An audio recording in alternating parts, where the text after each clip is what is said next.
Assalamualaikum warahmatullahi wabarakatuh. Kembali lagi di channel Oke Bro 88. Kali ini kita belajar matematika. Pada pembelajaran matematika kita kali ini, kita akan bahas tentang pembagian bilangan pecahan. Di materi pembagian bilangan pecahan ini, anak-anak harus kuasai terlebih dahulu, yaitu perkalian bilangan pecahan.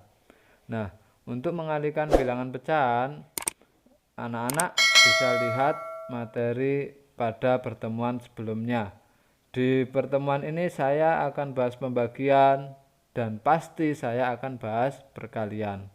Maka pastikan perkalian anak-anak sudah paham ya. Pada pembagian bilangan pecahan ada beberapa tahapan. Kalau pada perkalian kemarin kita punya 3 tahapan atau kita punya 3 langkah dalam mengerjakan perkalian bilangan pecahan. Kalau pada bilangan pembagian ini ada 4 tahapan. Tahapannya hanya berbeda 1 tahapan. Tahapan pertama apa? Yang harus kita pastikan samakan seperti kemarin, bilangannya harus berbentuk bilangan pecahan biasa, tidak boleh bilangan pecahan yang lain. Kemudian tanda bagi berubah jadi kali dan pembagi dibalik posisinya. Maksudnya gimana? Maksudnya jika saya punya pembagian seperti ini, A per B. Saya punya pembagian seperti ini misalnya, A dibagi dengan B. Gini, A per B dibagi dengan C per D. Nah, ketika kita punya pembagian seperti ini, tanda bagi, ini namanya tanda bagi, dan yang ini itu yang belakang, setelahnya tanda bagi itu disebut dengan pembagi. Ya. Nah, pembagi itu berarti yang terletak setelah tanda bagi. Jangan dibalik ya. Ini pembagi. Nah, ketika ada A per B dibagi C per D, kita rubah jadi perkalian. Tanda bagi berubah menjadi tanda kali. C per D, nah ini, berubah menjadi D per C. Yang tadinya di atas, sekarang pindah ke bawah. Nah, ini poin yang terpenting dalam pembagian pecahan. Anak-anak harus benar-benar pahami poin kedua ini. Apa yang dirubah? Tanda bagi dirubah menjadi kali, yang membagi atau pembagi itu dibalik posisinya.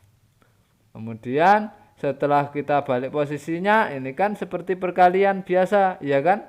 Seperti materi perkalian bilangan pecahan kemarin.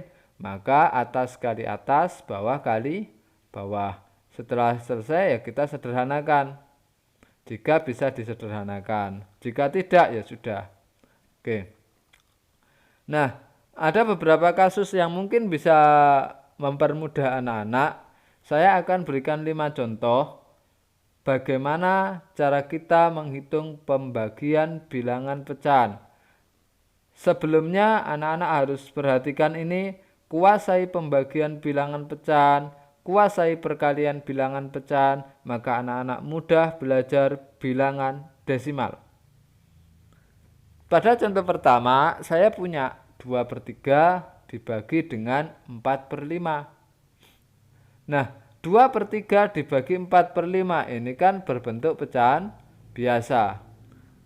Nah, karena sudah berbentuk pecahan biasa, maka kita bisa lanjut ke tahap kedua, yaitu kita rubah tanda bagi menjadi kali, yang membagi kita balik posisinya jadi 5 per 4.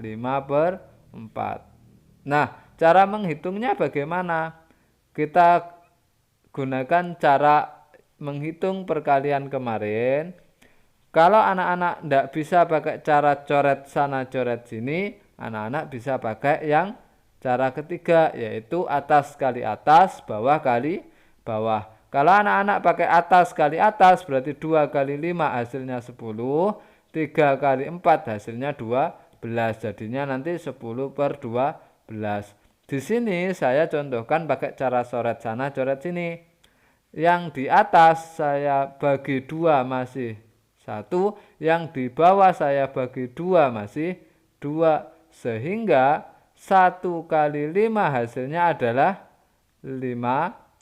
3 kali 2 hasilnya adalah 6. Sehingga kita bisa tulis 5/6. 5 dari mana tadi? 1 kali 5 hasilnya 5. 3 kali 2 hasilnya 6. Gitu ya.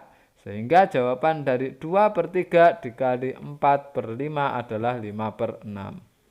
Sekali lagi, ketika anak-anak menggunakan cara coret sana coret sini, biasanya tahap ini tidak perlu, atau tahap ini sudah otomatis bentuk paling sederhana. Tapi ketika anak-anak pakai cara atas kali atas, bawah kali bawah, 2 kali 5 10, 3 kali 4 12, pakai cara yang ini, maka nanti pasti anak-anak akan menyederhanakan.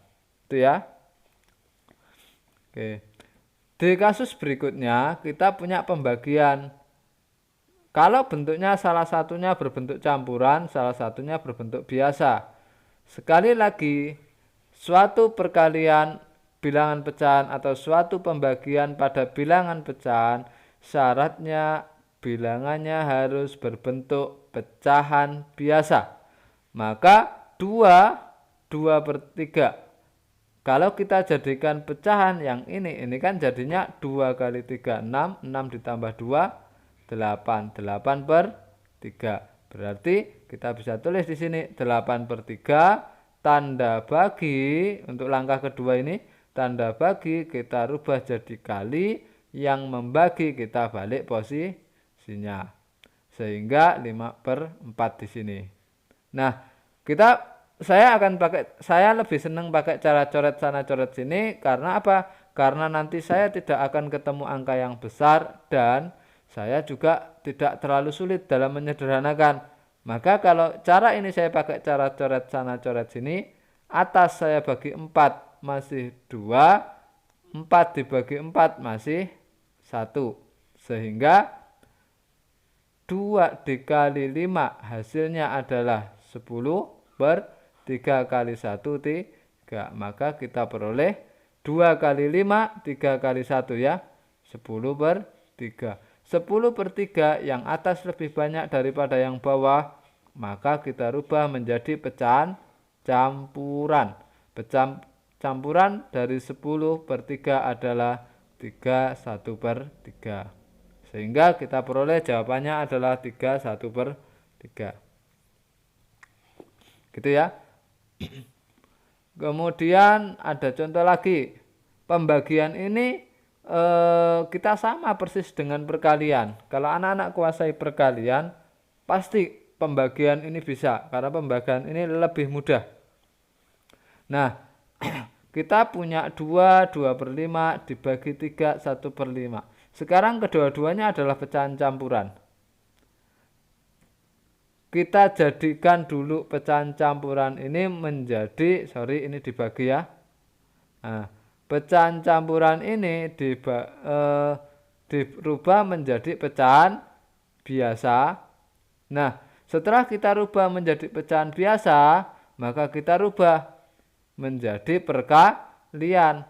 Pembagian berubah menjadi perkalian, pembagi dibalik posisinya. Itu tahap yang kedua ya. Nah, ketika anak-anak pakai cara atas kali atas, maka 12 kali 5 hasilnya adalah 60, per 5 kali 18 hasilnya adalah 80. Nah, menyederhanakan kan? Kita sekarang coba lagi pakai cara coret sana coret sini. 5 dibagi 5 masih 1, 5 dibagi 5 masih 1. 12 dan 16 bisa dibagi berapa? Bisa kita bagi dengan angka 4. Sehingga 12 bagi 4 masih 3, 16 dibagi 4 masih 4. Kita hitung, kalau sudah atas kali atas, bawah kali bawah, 3 dikali 1 hasilnya 3, dan 1 dikali 4 hasilnya 4. 4. Sehingga kita ketemunya 3/4. 3/4 sudah sederhana, ya sudah tidak perlu disederhanakan. Tapi kalau anak-anak pakai yang 60/80, ya silahkan disederhanakan. Sehingga hasilnya 3/4 tadi. Sekarang untuk yang nomor 4. Contoh keempat. Tinggal 2 contoh lagi. Di contoh keempat ini, bagaimana kalau pecahannya itu adalah bilangan bulat dibagi dengan bilangan pecahan.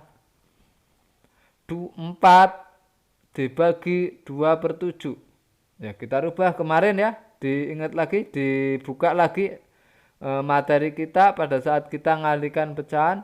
Suatu bilangan bulat, ini bulat, kalau kita jadikan pecahan jadinya 4/1. Kalau saya punya bilangannya 5, dijadikan pecahan berarti 5/1 ya. Nah, setelah kita rubah menjadi pecahan biasa, kita balik posisinya. Kita rubah ya, pembagian tanda bagi dirubah jadi kali, pembagi kita balik posisinya. Yang mula-mula di bawah sekarang pindah ke atas jadi 7/2. Dari sini kita hitung pakai cara coret lagi bisa. Atas dibagi 2 masih 2, bawah dibagi 2 masih 1. Sehingga 2 kali 7, 14, 1 kali 1, 1. Maka hasilnya kita peroleh adalah 14. Itu ya. Mudah ya. Kalau anak-anak bisa perkalian, maka materi pembagian ini mudah banget. Tapi kalau nggak bisa perkalian, ya sudah. Materi ini agak sulit. Maka ketika anak-anak dikasih latihan, ketika anak-anak dikasih tugas, mau itu dikumpulkan atau tidak dikumpulkan, ya dikerjakan. Ya, harus dikerjakan. Oke. Contoh terakhir, kita punya suatu bilangan pecahan kita bagi dengan bilangan bulat. Saya punya 2,5 ini. 21/2 dibagi 5. Nah, dapatnya berapaan? Bagaimana cara ngitungnya? Sama seperti tadi, bilangan bulat ini harus kita rubah menjadi bilangan pecahan dulu. Karena perkalian dan pembagian bisa kita hitung kalau berbentuk pecahan biasa. Nah, kalau sudah, kita balik sekarang. Pembagian tanda bagi dirubah menjadi tanda kali. Tanda bagi berubah jadi kali. Dan pembagi dibalik posisinya. Ya. Atas dibagi 5 masih 1, bawah bagi 5 masih 1. Sehingga kita dapatkan 1 kali 1 ini atas kali atas. 1 kali 1, 1. 2 kali 1, 2. Maka kita peroleh jawabannya adalah 1/2. Gitu ya. Materi ini sangat mudah dan sangat sederhana. Saya harap anak-anak kuasai betul. Karena apa? Pecahan, mau itu perkalian atau pembagian, akan kita gunakan terus sampai di akhir semester. Gitu. Bahkan nanti di kelas 5, kelas 6, kelas 7, SMP ya, sampai SMA, anak-anak akan ketemu bilangan pecahan. Gitu ya. Tadi langkah-langkah pembagian bilangan pecahan ada berapa? Ada 4. Yaitu yang pertama adalah harus berbentuk pecahan biasa. Yang kedua, tanda bagi berubah jadi tanda kali dan pembagi dibalik posisinya. Perhatikan sekali lagi, ini yang namanya pembagi. Ya, pembagi. Yang ini tanda bagi. Tanda bagi dirubah jadi tanda kali, pembagi dibalik posisinya. Jangan terbalik, hati-hati. Biasanya salah itu di sini. Ini rawan salah. Setelah itu kita hitung atas kali atas, bawah kali bawah. Kalau paham cara coret, boleh pakai cara coret-coret dulu. Baru kita hitung atas kali atas, bawah kali bawah. Setelah sudah, jika bisa disederhanakan, maka wajib disederhanakan. Gitu ya. Sudah, itu materi kita hari ini. matematika tanpa latihan kosong, kita tidak bisa. Ini latihannya, tidak harus dikumpulkan ya. Tetapi kalau anak-anak masuk sekolah tatap muka, saya akan tanya tugas ini dikerjakan apa tidak. Oke. Nah, sekarang di latihan ini silakan anak-anak kerjakan latihan ini di bukunya. Pada pertemuan berikutnya minggu depan, saya akan bahas latihan ini sama akan saya kasih kuis ya. Jadi siap-siap, ini harus dikerjakan. Terima kasih, itu dari Ustadz. Jangan lupa untuk like, share, dan subscribe channelnya Ustadz, yaitu channelnya yang mana ini ya, Oke Bro 88 channel. Terima kasih. Ustadz akhiri, wassalamualaikum warahmatullahi wabarakatuh. Selamat mengerjakan.